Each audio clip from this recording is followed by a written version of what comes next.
Hi friends, E maths tutorial या YouTube चॅनलवर आपले सर्वांचे हार्दिक स्वागत.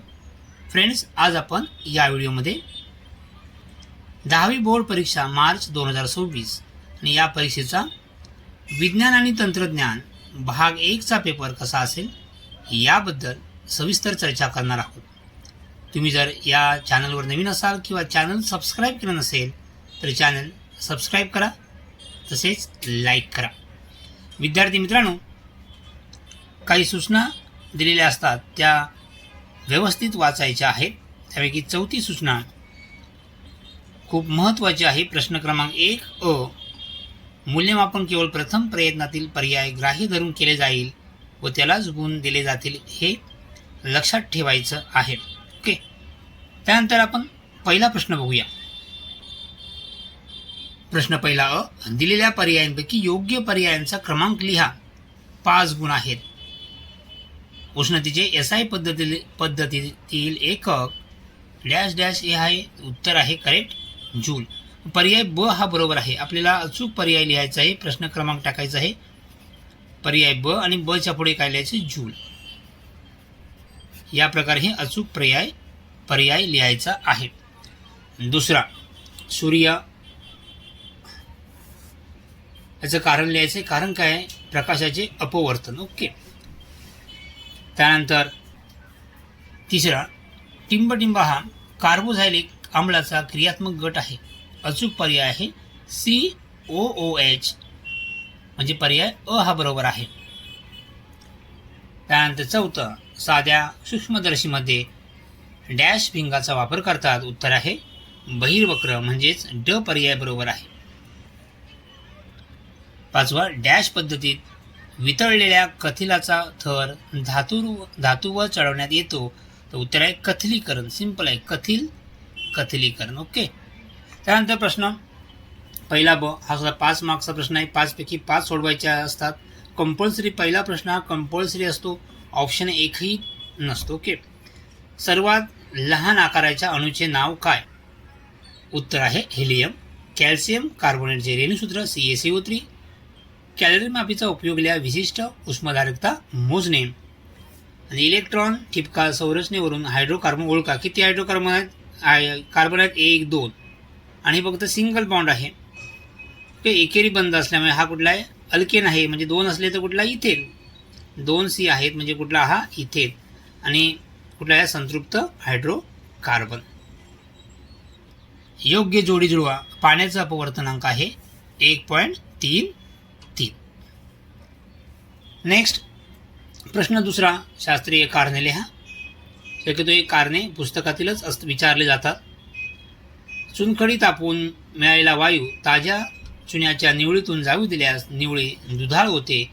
याचं कारण आहे चुनखडी तापवली असता तिचे अपघटन होऊन कॅल्शियम ऑक्साईड व कार्बन डायऑक्साईड वायू तयार होतात. हा कार्बन डायऑक्साईड वायू चुन्याच्या निवळीतून प्रवाहित केला असता अद्रावणीय असे पांढऱ्या रंगाचे कॅल्शियम कार्बोनेट तयार होते. त्यामुळे चुन्याची निवळी दुधाळ होते. दुसरं, विजेच्या बल्बमध्ये कुंतल बनवण्यासाठी टंगस्टन धातूचा उपयोग करतात. याचं कारण आहे विजेच्या बल्बचे कार्य विद्युतधारेच्या औष्णिक परिणामावर अवलंबून असते आणि टंगस्टन धातू महत्त्वाचा आहे. वितरणांक किती अति उच्च म्हणजे सुमारे 3400 अंश इतका असतो. आणि विद्युतधारा टंगस्टन धातूतून प्रवाहित केले असता तारेचे तापमान वाढते व तार न वितळता त्यातून प्रकाश बाहेर पडतो. म्हणून टंगस्टन धातूचा उपयोग विजेच्या बल्बमध्ये केला जातो. नेक्स्ट, चांदीच्या वस्तू हवेत उघड्या ठेवल्या असता काळ्या पडतात. याचं कारण आहे चांदीच्या वस्तू हवेत उघड्या ठेवल्यास हवेतील हायड्रोजन सल्फाईड महत्त्वाचं आहे. चांदी बरोबर अभिक्रिया होते आणि हायड्रोजन सल्फाईड वायूमुळे काळ्या रंगाच्या सिल्वर सल्फाईडचा थर चांदीच्या भांड्यावर जमा होतो. म्हणून चांदीच्या वस्तू हवेत उघड्या ठेवल्यास काळ्या पडतात. खालील उपप्रश्न सोडवा. कोणते 6 मार्क्स आहेत? डोबेरायनरचा त्रिकांचा नियम सांगून त्याचे एक उदाहरण लिहा. डोबेरायनरचा त्रिकांचा नियम सर्वांचं पाठांतर असणारच आहे. म्हणजे याचं उत्तर आणि एक उदाहरण लिहायचं आहे. नियम लिहून उदाहरण लिहायचं आहे. नियम या प्रकारे नियम तुम्ही लिहू शकता. ओके. आणि असं एक उदाहरण लिहायचं आहे. लिथियम, सोडियम, पोटॅशियम अणुवस्तुमानांक आणि त्याची आपण काय करतो सरासरी. ओके. पहिल्या आणि शेवटच्या जे मूलद्रव्य त्यांची सरासरी ही जो मधला मूलद्रव्य त्या सरासरी इतका असतो. ओके. दोघांची सरासरी दुसऱ्या मूलद्रव्या एवढी असते, मूलद्रव्याच्या अणुवस्तुमाना एवढी असते. हेच त्या डोबेराय-यांत्रिकाचा नियम आहे. नेक्स्ट, आकृती ओळखून तिचा उपयोग या. हे आकृती कोणते? विद्युत जनित्र. उपयोग काय? वीज निर्मिती करणे. सिंपल आहे. ओके. नेक्स्ट, उपग्रह प्रक्षेपक म्हणजे काय? कोणत्याही एका भारतीय उपग्रह प्रक्षेपकाचे नाव लिहा. आता प्रक्षेपक म्हणजे काय याचं उत्तर आहे, उपग्रह त्याच्या निर्धारित कक्षेत स्थापित करण्यासाठी उपग्रह प्रक्षेपकाचा उपयोग केला जातो. PSLV किंवा GSLV हे भारतीय उपग्रह प्रक्षेपक आहेत. PSLV लिहा किंवा GSLV लिहू शकता. मुक्त पतन म्हणजे काय? ते केव्हा शक्य होते? उत्तर आहे, एखादी वस्तू केवळ गुरुत्वीय बलाच्या प्रभावाने गतिमान असल्यास त्या गतीला मुक्त पतन म्हणतात. हे निर्वातात शक्य होतं. कुठे शक्य होते? निर्वात असेल तरच. निर्वात म्हणजे जिथे कोणत्याही प्रकारची हवा नाही. ओके. म्हणजेच निर्वातात शक्य होते. नेक्स्ट, एक उदाहरण दिलं आहे. बहिर्गोळ भिंगाचे नाभी अंतर दिलं आहे आणि भिंगाची शक्ती विचारले. सूत्र काय? P = 1/F. नाभी अंतर F म्हणजे नाभी अंतर 20. ओके. हे मीटरमध्ये कन्वर्ट करायचं आहे. मीटरमध्ये रूपांतर केल्यानंतर किती? 0 सेंटीमीटर बरोबर 0.2 मीटर आणि याचा भाग केल्यानंतर किती येईल? 5. आणि हे शक्ती डायोप्टरमध्ये मोजले जातं हे D हे त्याचं एकक आहे. ओके. नेक्स्ट, प्रश्न 3. खालील उपप्रश्न सोडवा. कोणतेही 5-15 मार्क्स असतात. हा एक पर्याय दिला आहे. हे शब्द या पॅसेजमध्ये व्यवस्थित लिहायचे आहेत. ओके. हे सर्व उत्तरं या ठिकाणी दिलेली आहेत आणि ते अचूक या पॅसेजमध्ये लिहायची आहेत. हे लिहून दाखवलेले आहेत. त्या प्रकारे तुम्ही लिहू शकता. म्हणजे या प्रकारचा प्रश्न एक्झाममध्ये विचारला जातो. दुसरा आहे त्यातला A, रासायनिक अभिक्रियेच्या वेगावर परिणाम करणारे घटक कोणते आहेत?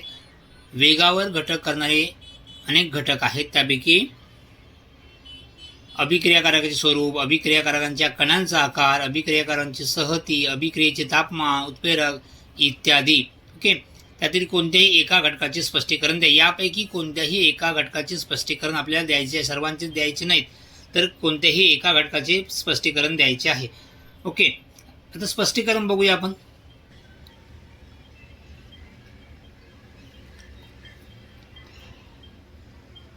उत्तर वाचायचं आहे. कोणत्याही एका घटकाचे स्पष्टीकरण द्यायचे आहे. सर्व घटकांचे स्पष्टीकरण दिलेले आहे. तुम्ही कोणत्याही एका घटकाचे स्पष्टीकरण एक्झाममध्ये लिहायचं आहे.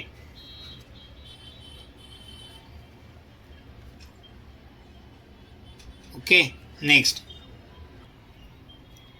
दुसरा, खालील आलेखाचे निरीक्षण करा. विचारलेल्या प्रश्नांची उत्तरे लिहा. आलेख तुम्हाला दिसतोय, याचं निरीक्षण करून प्रश्नांची उत्तरे लिहायची आहे. दिलेला आलेख काय दर्शवतो? तर बर्फ आणि पाणी यांच्या मिश्रणास तापमान दिल्यास काय होते? या तापमान कल आलेख दर्शवतो आहे. कुठला आहे? तापमान आणि कलचा आलेख दर्शवतो. रेषा AB काय दर्शवते? AB या ठिकाणी AB आहे. काय दर्शवते? तर ही रेषा AB ही रेषा बर्फाचे पाण्यात रूपांतर होत असताना तापमान स्थिर राहते हे दर्शवते. बर्फाचे पाण्यात रूपांतर होताना तापमान काय राहते? स्थिर राहते. ओके. नेक्स्ट, BC रेषा काय दर्शवते? तर BC रेषा BC ही 0°C ते 100°C तापमानापर्यंत पाण्याच्या तापमानात होणारी वाढ दर्शवते. 0 ते 100° पर्यंत तापमानातील वाढ काय करते? दर्शवते. ओके. नेक्स्ट, हा एक तक्ता पूर्ण करायचा आहे. बघा, प्रश्न किती छोटे छोटे उत्तरे असतात. आकृती दाखवली आणि आकृतीचं ओळखून दोषाचे नाव. निकट दृष्टिता हे कुठले आहे? दूरदृष्टिता. स्थान दृष्टिपटलाच्या अलीकडे. दृष्टिपटलाचे स्थान कुठे आहे? अलीकडे आहे आणि हे दृष्टिपटलाच्या कुठे आहे? मागे आहे. दोषाचे निराकरण करण्यासाठी वापरलेले भिंग वापरले. इथे कुठला वापरणार आपण? अंतर्गोल. आणि दूरदृष्टीसाठी आपण कुठला बहिर्गोल भिंग वापरतो. ओके. आणि दुसरं, आयनिक संयुगाचे कोणते 3 सामान्य गुणधर्म लिहा. याचं उत्तर आपण बघूया. आयनिक संयुगे स्थायी रूपात असून ती कठीण असतात. उत्तर वाचून घ्या एकदा. कोणते 3 मुद्दे व्यवस्थित लिहायचे आणि प्रत्येक मुद्द्याला 1 गुण दिला जातो. नेक्स्ट, आकृतीचे निरीक्षण करून खालील प्रश्नाचे उत्तर लिहा. बघा, इथे M1 आहे, M2 आहे, बल आहे आणि इथं डिस्टन्स आहे. पहिला आहे, न्यूटनचा वैश्विक गुरुत्वाकर्षणाचा सिद्धांत सांगा. वैश्विक गुरुत्वाकर्षणाचा सिद्धांत सर्वांचं पाठांतर असेल. विश्वातील प्रत्येक वस्तू इतर वस्तूला ठराविक बलाने आकर्षित करीत असते. हे बल एकमेकांना आकर्षित करणाऱ्या वस्तूंच्या वस्तुमानाच्या गुणाकाराशी समानुपाती आणि त्यांतील अंतराच्या वर्गाशी व्यस्तानुपाती असते. ओके, हा सूत्र आहे. नंतर विचारा, 2 वस्तूंमधील अंतर तिप्पट केले तर त्यामधील गुरुत्वीय बलात कोणता बदल होईल? कोणता बदल होईल? तर किती होईल? गुरुत्वीय बल हे मूळच्या बळाचे किती होईल? 1/9 पट होईल. ओके, या प्रकारे लिहू शकता. त्या 2 वस्तूंमधील गुरुत्वीय बल हे मूळ बळाच्या 1/9 पट असते. यातलं सी, जर त्यामधील एकाचे वस्तुमान दुप्पट केले असता गुरुत्वीय बलात कोणता बदल घडवून येईल? तर गुरुत्वीय बल काय होईल? दुप्पट होईल. दुप्पट केले तर गुरुत्वीय बल पण काय होणार? दुप्पट होणार आहे. हे उदाहरण दिलं आहे बा. समजा उपग्रहाची कक्षा भूपृष्ठापासून बरोबर 35,780 किलोमीटर एवढ्या उंचीवर असेल आणि उपग्रहाचा स्पर्श रेषेतील वेग 3.8 किलोमीटर पर सेकंड व आर त्रिज्या 6,400 किलोमीटर असेल तर त्या उपग्रहाला पृथ्वीची परिक्रमा करण्यास किती अवधी लागेल? ओके,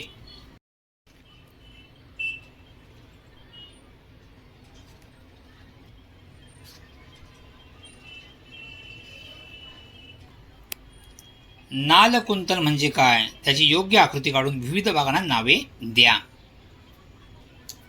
नालकुंतल म्हणजेच काय? विद्युतरोधक आवरण असलेली तांब्याची तार घेऊन कुंडलाची मालिका तयार केल्यास त्या रचनेत नालकुंतल असे म्हणतात. या प्रकारे ही आकृती काढायची आहे. दिलेल्या आकृतीचे निरीक्षण करून सोपे प्रश्न 5 मार्क्ससाठी 5 गुणांचे छोटे छोटे प्रश्न या ठिकाणी विचारले जातात. आता या आकृतीवर प्रश्न कोणते आहेत बघूया. कोणती प्रक्रिया दर्शवली आहे? तर प्रकाशाचे अपस्करण आहे. सर्वात जास्त विचलन झालेला रंग कोणता आहे? तर जांभळा रंग. या ठिकाणी कलर दिसत नाही परंतु नावं दिलेली आहेत. या बघा, या ठिकाणी व्हायलेट. सर्वात कमी विचलन झालेला रंग कोणता आहे? रेड म्हणजेच तांबडा. या प्रक्रियेवर आधारित कोणती एक नैसर्गिक घटना लिहा. कोणत्याही नैसर्गिक घटना इंद्रधनुष्य निर्मिती. इंद्रधनुष्य निर्मिती. ओके. ई, वर्णपंक्ती म्हणजेच काय? तर प्रकाश वृत्ताच्या रंगीत घटक असणाऱ्या पट्ट्याला वर्णपंक्ती असे म्हणतात. दुसरी आकृती दिली आहे बघा. निरीक्षण करून प्रश्नांची उत्तरे लिहायची आहेत. या अभिक्रियेत अभिक्रियकारांची नावे कोणकोणती आहेत? तर sodium carbonate, acidic acid. Okay, sodium carbonate, acidic acid. उत्तर या ठिकाणी दिले. या ठिकाणी दिसतं, या ठिकाणी दाखवलं ॲसिडिक ॲसिड आणि सोडियम कार्बोनेट. मोठ्या परीक्षानळीत फसफसून येणारा वायू कोणता आहे? तर कोणता वायू येतो? तर या ठिकाणी येतो कार्बन डायऑक्साईड. चुन्याची निवळी म्हणजे कुठला असणार? तो कार्बन डायऑक्साईड. लगेच कळलं पाहिजे. ओके, CO2 लिहा किंवा कार्बन डायऑक्साईड मराठीत असं लिहा. चुन्याच्या निवळीच्या रंगात काय बदल होतो? तर चुन्याची निवळी काय होते? दुधाळ बनते. जेव्हा चुन्याच्या निवळीमध्ये कार्बन डायऑक्साईड जातो तेव्हा चुन्याची निवळी काय होते? दुधाळ होते. वरील प्रयोगात सोडियम कार्बोनेट ऐवजी कोणता रासायनिक पदार्थ वापरला असता वरील प्रमाणे उत्पादिते मिळतात? यामध्ये सोडियम बायकार्बोनेट तुम्ही वापरू शकता. Sodium carbonate, sodium bicarbonate. Okay,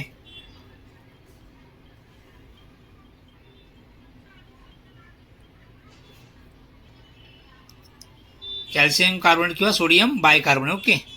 next, acidic आम्लाचा कोणताही एक उपयोग लिहा. ॲसिडिक आम्ल आपण कशामध्ये करतो? अन्न परिरक्षक, अन्न जास्त वेळ टिकण्यासाठी, लोणचं जास्त वेळ टिकण्यासाठी, असे पदार्थ जास्त टिकण्यासाठी आपण काय करतो? ॲसिडिक आम्ल म्हणजेच विनेगर. ॲसिडिक आम्ल म्हणजेच कुठला? विनेगर. म्हणजे त्याला काय करतो आपण? अन्न परिरक्षक म्हणून उपयोग होतो.